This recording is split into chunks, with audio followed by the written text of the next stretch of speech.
In the studio, guiding you through the middle of your day with facts, fodder, and fine music on this Hump Day. Joining us now in the studio, Scott Peyton, the State Director of Right on Crime. Scott, thanks for coming in today. Thank you, Gerard, for having me. You bet. So how long have you been in this role, in this position? I have been with Right on Crime for a little over 3 years now. Okay. Prior to that, I was a state probation and parole officer in Louisiana. Worked there for almost a decade, working with men and women who are either released from prison or those that are placed on probation in lieu of prison, helping them to reenter to society and ultimately keeping the public safe by monitoring people outside of the prison system. So is this a national organization, Right on Crime, or is this something just unique to Mississippi? It is based out of Austin, Texas. We are a national initiative of the Texas Public Policy Foundation. Okay. We were formed in 2007, and since then we are in 6 states. I am the state director for Louisiana and Mississippi. Okay, gotcha. Interesting. All right, so what's your mission? Tell us what you guys do exactly. Well, we seek conservative solutions to criminal justice policy and reforms that keep in focus the number one priority of any criminal justice reform that we look at is public safety. Then, we want to make sure that victims are protected and ultimately that those that are involved in the criminal justice system are reformed so they do not return back to prison and do not continue committing crimes. Yeah, so that's one of the concerns, is it not, Scott, the rate of recidivism? And so we lock these people up. They don't really get any better. And then we release them out into society, and they're likely to commit the same crime. I mean, I hear that a lot from law enforcement, and it is a complaint you hear from the public as well. So it seems like we need to be working on that and changing that so that we get these folks more inserted into society as productive citizens. Absolutely. This morning I woke up to Fox News, and Fox and Friends were interviewing Winsome Sears, who won, or is the lieutenant governor-elect, and she mentioned how she was the underdog. In Virginia, we should say. Correct, yes. Yep. How she was the underdog and all the barriers and just everything was against her in this election. And then she mentioned a very important word. She spoke about hope. And she also mentioned her prison ministries, where she spoke with the men that were in prison, trying to instill hope in that formerly incarcerated. And then she said that America is the land of second chances. And that's what we're looking to do with our efforts with Right on Crime, with criminal justice reform, is to offer that second chance to help reduce the recidivism rates. Recidivism is a vicious cycle. As a former probation and parole officer, the case files were sometimes 6 inches to a foot deep of people going in, coming back, going in, coming back. And we have to start working on those root causes, and we have to no longer warehouse people in our prisons, but work at addressing the issues that got them in prison in the first place. Yeah. So, I think I speak, Scott, frankly, for a lot of folks who would say that they're concerned about releasing people that might be a danger in a violent sense into society. And they're concerned about the discernment there. There's some folks that I think can be rehabilitated, if that's the right word, or developed such that they're ready for a life outside of incarceration. And maybe there's some that just can't. I mean, I don't know. And so there are concerns that if we go too far, we start releasing people that simply go out and commit violent crimes again, and that they were in for it to start with. Your response to that? And that is a valid concern. And as a conservative, we believe in accountability, personal responsibility, transparency, free enterprise, the whole gamut there, and amongst many other things. But prisons are there for a reason. There are some people that deserve and belong to be in prison in order to keep our communities safe. And we definitely do not advocate that no one should go to prison. Yeah. But we should not over-rely on the use of incarceration. If we look at, and we have a forum coming up tomorrow where we're trying to engage the business community in addressing the recidivism issue. And we're talking about people that are primarily nonviolent offenders who've already paid their debt to society. Yeah. And unfortunately, a criminal record comes with this 44,000 plus collateral consequences. And people are paying the price, especially those that have changed their ways, have rehabilitated themselves, and are looking for that American dream that Ms. Sears spoke about today, that second chance. And, and unemployment is the major predictor of recidivism. So if we can help those that have already paid their debt to society, that are already out of our prison system, if we can help them become successful, to work, we have a tagline at Right on Crime, from tax burdens to taxpayers, and we want to help move people that are in a position because of the barriers that government has placed on them through our statutes, through policies, through just the stigma that's associated with the criminal record. All right, so what about a business owner, an employer? How should they think about this, and in terms of hiring those that, as you said, we want to turn them in to taxpayers, which means they're working and earning an income. How should a business think about that when they're approaching someone who has a record, who's been incarcerated and is now released and hopefully ready to go to work? That's a really good question, and tomorrow we will have people with the Mississippi Department of Employment Security, Mississippi Community College Board, Mississippi Department of Corrections. We'll have businesses, we'll have returning citizens there that are going to show businesses that they have models in place and have successfully hired people that have criminal records, and they will discuss how their process has worked. Yeah. It is something that businesses need to look at carefully. There's a persistent shortage of good workers, of workers in general, and this pool of individuals that have criminal backgrounds is someone that they should not exclude and someone that they should look into carefully. Yeah. And we kind of lay out some of the ways as a business owner, you don't know who you're getting off the street. You have to do the interview. You have to see if they're a fit for your company. And what we're asking employers to do is apply that same process. Don't judge the individual immediately because of that background. Yeah. One, see if they're a fit for your organization. And then you have to go back and you do have to look at what the criminal charge was. If it was 15, 20 years ago, none of us, I know I'm certainly not the person I was 15, 20 years ago, and definitely wasn't the person I was when I was 17 or 18 years old. So you have to look at the circumstances surrounding what that crime was. A lot of people have made some bad mistakes or a bad mistake, and unfortunately are paying for it the rest of their lives. Yeah, I've got some friends. I mean, business entrepreneurs that have run into that situation for something that occurred a long time ago when they were much younger, and they've since come around and paid the price for that, and have are just different people than they were then, and that's all possible. I think.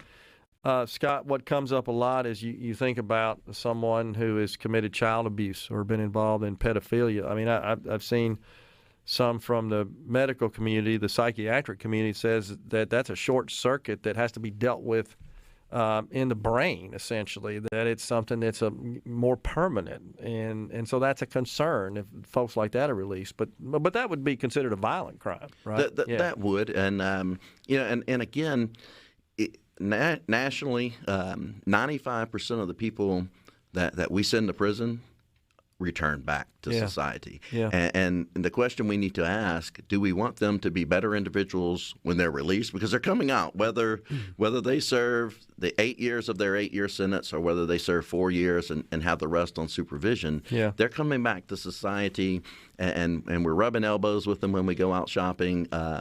And the majority of those individuals that are released are not returning back to prison. But you do have the outliers, the violent criminals, that spend much more time in prison. And we're certainly not advocating for a blanket release of violent offenders, that we still have to balance public safety. Sure.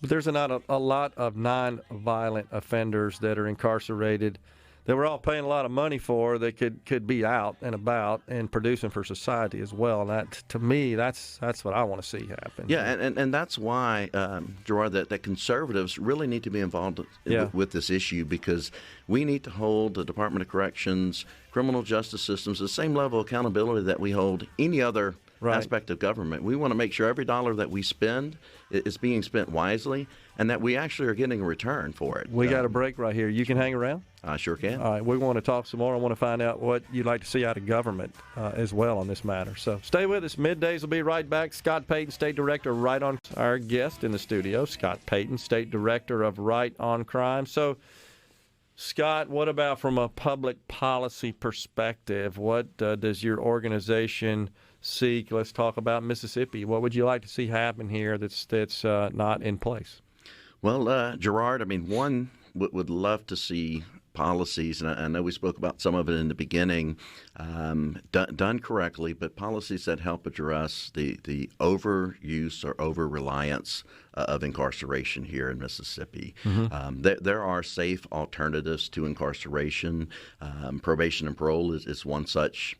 Community supervision, which allows someone the opportunity to remain in society, and still it hangs over their head a prison sentence, and then they have to follow rules and guidelines, and it saves us money, also while maintaining public safety. Yeah. Now, we definitely need to look at, from a policy standpoint too, strengthening community supervision, allowing that, because right now most community supervisions across the nation are contributing to over half of the prison admissions. So this alternative to incarceration is driving about half of our incarceration. So we need to look at policies that allow community supervision to have smaller caseloads, more personal attention.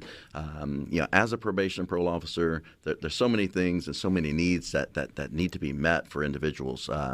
Substance abuse, there's mental health issues. There's a lot of work that goes into addressing these core issues. I would also like to see policies that work on reentry, clearing some of these barriers for people that have proven themselves by remaining crime-free, that have shown that they have rehabilitated, and they just want to be part of that American dream. And some barriers that are preventing people from getting occupational licensing. There was work done previous session, and that's great. We need to continue to move that momentum to remove barriers for people that have. And it has to be looked on a case-by-case basis.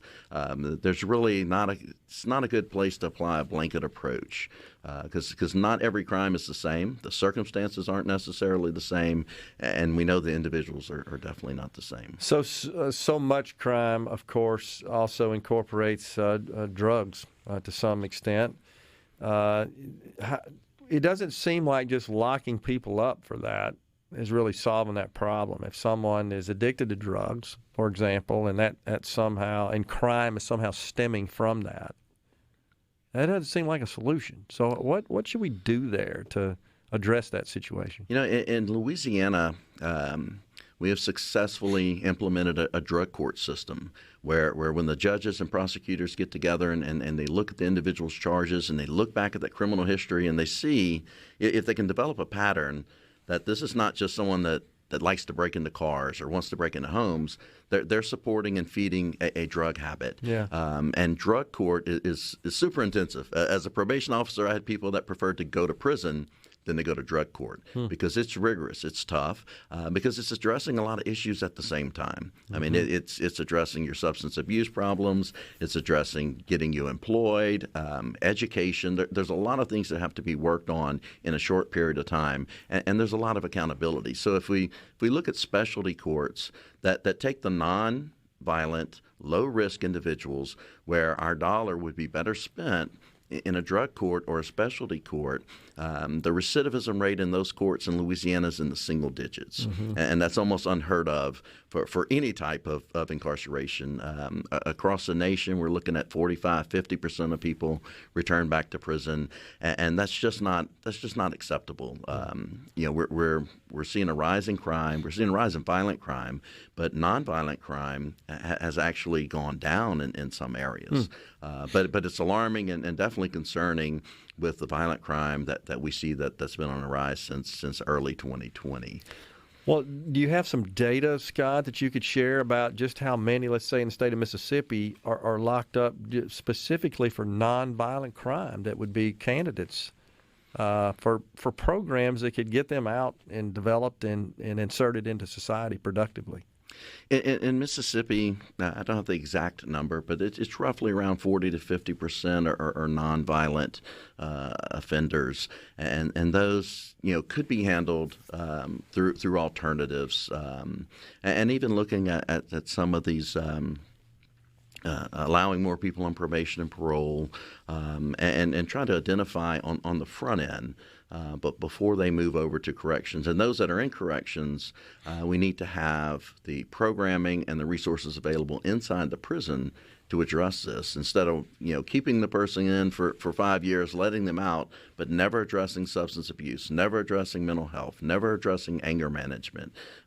We have pardon the pun, we have a captive audience while they're there in prison, Sure. and we definitely need to get them the resources so that when they come out, they're able to support themselves.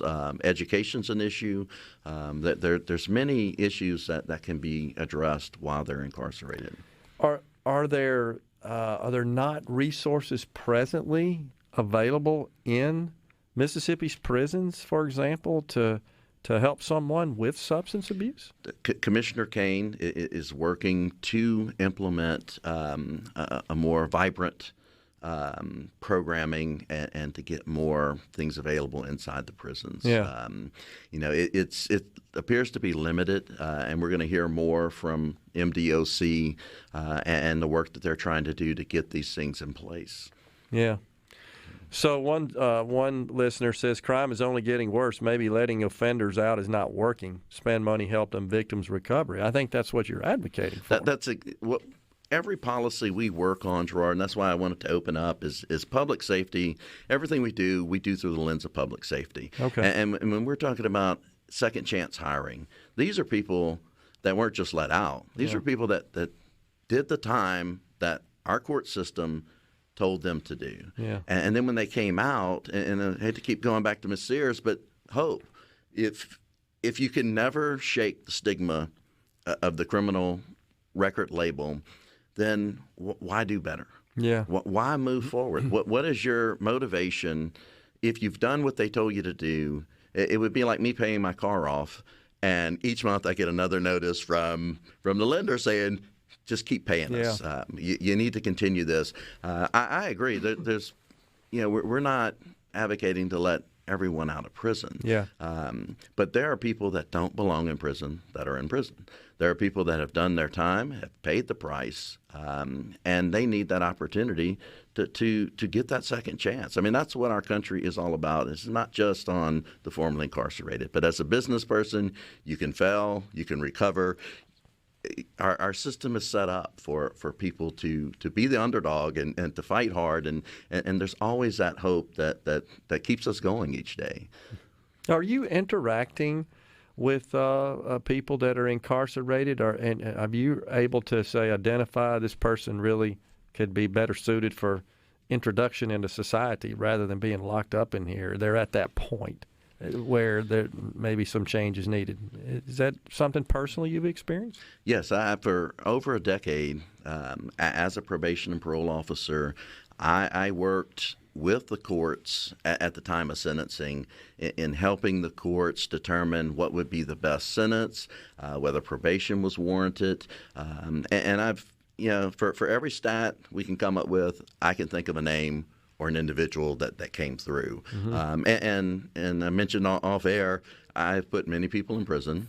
I have violated many people on probation and parole, and I've helped many people on probation and parole. Okay. And the comments you receive, that there are some people that don't want help. Yeah. There are some people that still aren't ready to stop doing this. But what we don't want to do is fail those that are reaching out, that want help, and that want to do better.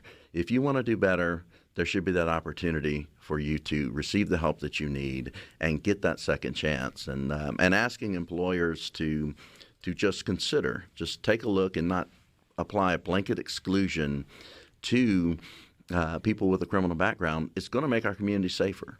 When employment is a factor in recidivism, if more people are employed making a livable wage, when recidivism reduces, that's less crimes, that's less victims, and it saves our taxpayer dollars. For every recidivism point we lower here in Mississippi, we will save the state $1.5 million.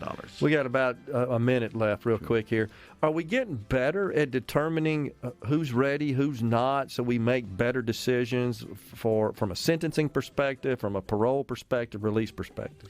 I believe we are, but all too often we are sentencing people because we are mad at them, and not because they pose a serious threat to public safety. So we have to move away from that, and we have to do what you just said. We have to assess that individual and see if they are a true risk to the public. Scott, thanks so much for coming on. Very, very interesting, and keep up the work, and we'll see where we go. Thank you, Gerard. I appreciate you. You got it. We'll take a break right here on Middays. We'll come right back with more talk.